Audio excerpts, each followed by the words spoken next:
démocratique du Congo pour la restauration de la paix et de l'autorité de l'État dans cette partie du territoire national. Monsieur le Président, c'est au moment où toutes les initiatives et actions que je viens d'exposer sont en cours et commencent à porter leurs fruits que les autorités rwandaises ont ressuscité le mouvement terroriste du 23 mars, le M23 en sigle, défait en 2013 pourtant par nos forces armées, avec l'appui des troupes internationales de la MONUSCO, pour agresser la République démocratique du Congo et bloquer le processus de paix de Nairobi, dans le but inavoué de poursuivre les pillages des ressources naturelles de la République démocratique du Congo et de placer sous l'impérium rwandais une partie de son territoire national, le Nord Kivu en l'occurrence.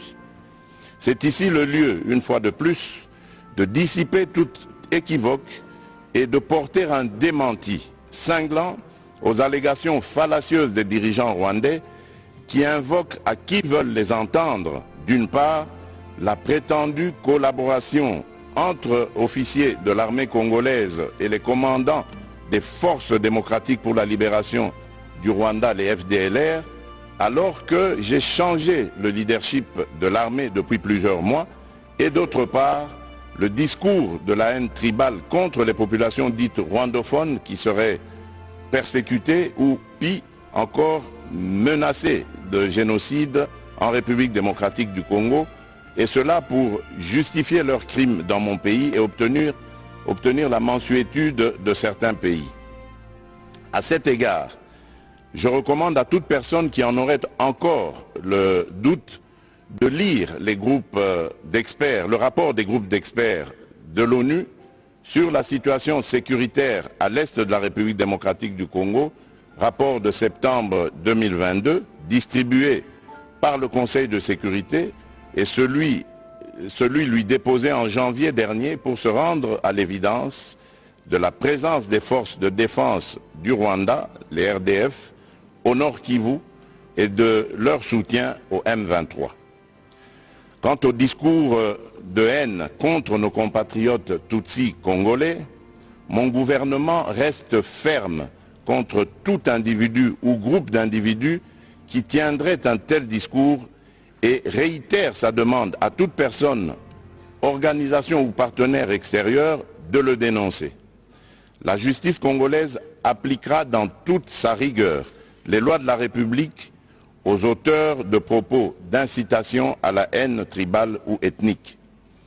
Sur ce chapitre de la prétendue persécution des Congolais rwandophones, afin d'enlever tout prétexte aux dirigeants rwandais qui se sont constitués sans procuration avocats de cette communauté, le gouvernement de la République démocratique du Congo vient de saisir le Haut Commissariat des Nations Unies pour les réfugiés pour lui demander de prendre toutes les initiatives requises en vue de la tenue dans les plus brefs délais des discussions tripartites RDC, Rwanda, HCR pour le rapatriement de leurs réfugiés respectifs dans leur pays, conformément au cadre juridique bilatéral actuel, aux règles du droit international et aux pratiques pertinentes en vigueur en la matière.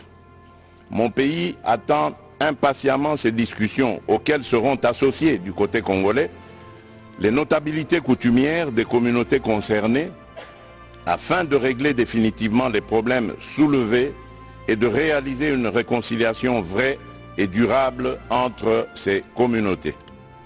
Monsieur le Président du Conseil des droits de l'homme des Nations Unies, Excellences, Messieurs les Premiers ministres et chefs de délégation, Monsieur le Président de la 77e session de l'Assemblée générale des Nations Unies, Monsieur le Secrétaire général des Nations Unies, Monsieur le Haut Commissaire des Nations Unies aux droits de l'homme, Monsieur le chef du département fédéral des affaires étrangères de la Confédération suisse, Mesdames et Messieurs, il n'y a de pire ennemi des droits de l'homme et des libertés fondamentales que la guerre. Il est illusoire de prétendre protéger et promouvoir les droits de l'homme ainsi que les libertés fondamentales dans un contexte de guerre qui exacerbe les tensions internes et affaiblit l'État. C'est pourquoi il est impérieux de mettre fin aux aventures guerrières du Rwanda à l'est de la République démocratique du Congo pour créer les conditions objectives de réalisation des actions en faveur de ces valeurs universelles pour lesquelles, de tous les temps dans le monde, les peuples se sont battus jusqu'au sacrifice suprême. On ne peut pas prétendre défendre l'exercice des droits de l'homme et des libertés fondamentales en République démocratique du Congo tout en laissant progresser l'agression de ce pays par le Rwanda et les massacres de ses populations par des groupes armés terroristes.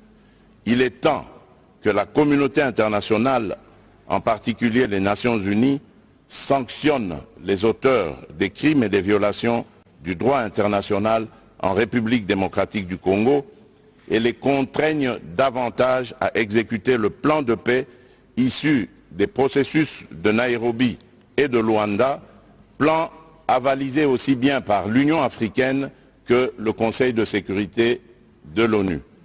Dans le même sens, l'État, à travers son système judiciaire et son administration, est l'instrument principal de la garantie de jouissance et d'exercice des droits de l'homme et des libertés fondamentales. Il n'y a d'État et de pouvoir judiciaire que pour garantir à tous leurs droits et libertés, dit-on. C'est pourquoi la République démocratique du Congo attend de ses partenaires bilatéraux et multilatéraux l'appui à ses efforts afin de restaurer l'autorité de l'État sur l'ensemble de son territoire national et réformer profondément son appareil judiciaire, tant dans ses structures qu'en ce qui concerne ses animateurs. C'est bien de dénoncer les violations des droits de l'homme et des libertés fondamentales, mais c'est encore mieux de contribuer à l'amélioration du rendement des mécanismes et institutions chargées de leur protection et promotion, ainsi qu'à leur enracinement dans la culture sociale, notamment par une plus grande spécialisation de la société civile et la formation des administrations publiques concernées. Je vous remercie. Watu wiko nasema kama adui alishakamata Mweso ni bongo. Adui akamata Mweso. Mimi niko Mweso, nikiwaza leo kusikia ngapi? Lundi. Lundi tuko hapa ni 13h 12h tuko na 12h45 minutes. Nikisema ule mwenye yuko natangaza kule kwa marezo sio kusema kiadisha kamata Mweso ni bongo. Wazalendo waangaliki Mweso, nikiwaza tunafungia kule muongozi mpaka sai tungaliki tuna maintenir. Tunakamata nani yote nikiwaza mnaiwa hapa. Banaiwa pale watu wakisoma wanapata soma hapa ni Mweso. Mtu asidanganye watu, msidanganye population. Kusema kama Mweso ilishakamatiwa, Mweso yaingia kwa mkono ya M23. Na tutapikana na M23 jusqu'à notre sacrifice suprême. Hatuta lâcher hii bataille. Nous sommes prêts à mourir à cause de notre nation. Hatuene kuacha hii eneo juu ya kusema kama tunakimbia tutakimbia tunaenda wapi. Hatuna nafasi kwa tunapasha kwenda kusema twende kwingine nchi. Sasa c'est nous chez nous d'ailleurs. Hapa ni kwetu na hatutaenda fazi, tutapigana na adui hata na kuya tutapigana naye na nusu tuko na tutapigana naye. Uzanira ikintu cyitwa kumena umuceri kibonetse muri RDC mugiye kuba mubikurikirana. Jewe ndavuga amagambo make ariko ndabasabye mukurikiranye aya makuru muraza kumenya byinshi cyane. Sultani Makenga bamuzanye Sultani Makenga bari kumushinja umuntu yaba yarishe ndetse akaba amenewe umuceri n'uwitwa Depite Ndayishimiye niwe ubivuga muri iyi audio aho yaganiraga n'umunyamakuru. Hanyuma noneho ngo abandi bavuga ko Mweso yaba yarafashwe. Dore ingabo za FARDC ngize ziduhaye video zitwereka yuko ibice byinshi M23 igenda ivuga ko yaba yarafashe, barimo barabeshya aba basirikare. Nous sommes prêts. Naona bazalendo ndio waliko pale, iko tayari. Raison des patriotes résistants congolais iko tayari kwa kupigana ndani ya hii première zone B. Tuko tayari kwa kupigana kwa muda wote, hatuna shaka, tuko na silaha mkono, tutapigana kwa muda ajai yoyote. Adui akakuja tutapigana naye. Na population kwa calme, wazidi wakuomba, wazidi kutuombea, na wapolitisi wazidi kufanya politiki tutajikaza. Mnyarwanda huyu mtu ambaye hakutahiriwa hata kamata hii nchi yetu kwa bure. Hapana, mtu hakutahiriwa hata kamata, mtu mwenye hakutahiriwa hata kamata hii nchi. Wale waisiwe konsi hata kamata hii nchi. Hii ni nchi ya mababu yetu, batatetu ndio walituachiaka hii nchi. Nous sommes déterminés avec courage. Mwana mboka mwana mboka okay. Gusuhuje nanone nguhaye ikaze kuri Rwanda Paparazzi TV. ni Vili Frank nkuko bisanzwe, ikaze kuri mwese aho muherereye hose. Mushobora kuba muri Afrika cyangwa abandi muri mu Burayi, abandi muri Leta Zunze Ubumwe za Amerika, muri Aziya ndetse no muri Asia. Mwese bahaye ikaze kuri Rwanda Paparazzi TV, kandi zera ko mwese mwamaze kuhagera. Mwebwe babataramu muhorana natwe, mufati link mugerageze kuyitambaza kuri buri muntu wese utaramenya iteleviziyo ivuga amakuru y'ukuri ayiherereye. Ni Rwanda Paparazzi TV, televiziyo imwe rukumbi itavangiwe, ndetse iyo yizeye guha makuru ndetse wayinegirija nayo ikakubeshya nibyo byibyo. Ubwo rero ndibaza ko mwabaye tayari. Umushyashya wahageze ngaho ugira vuba dukubitiye subscribe, ubundi nkuzanira ikintu cyitwa kumena umuceri kibonetse muri RDC. Mugiye kuba mubikurikirana, jewe ndavuga amagambo make ariko ndabasabye mukurikiranye aya makuru, muraza kumenya byinshi cyane.